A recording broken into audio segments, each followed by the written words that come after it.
আসসালামু আসসালামু আলাইকুম। শুভ সকাল নাজিরপুর। দেখেন কি কুয়াশা, সূর্য দেখাই যাচ্ছে না, কুয়াশা আর কুয়াশা।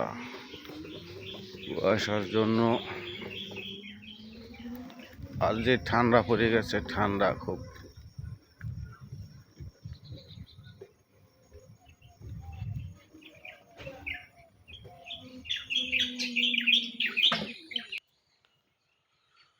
আমার এমবল নুসাসা বাড়িটা করছে, খুব সুন্দর তো দেখা যাচ্ছে। সাইনসেডের ডিজাইন নকশা নতুন সিস্টেম করছে জায়গায়। এটা হলো আমাদের সাইফুল ভাই, বাড়ি হলো সোদবা। মুরগির ব্যাপারে চলে আইছে।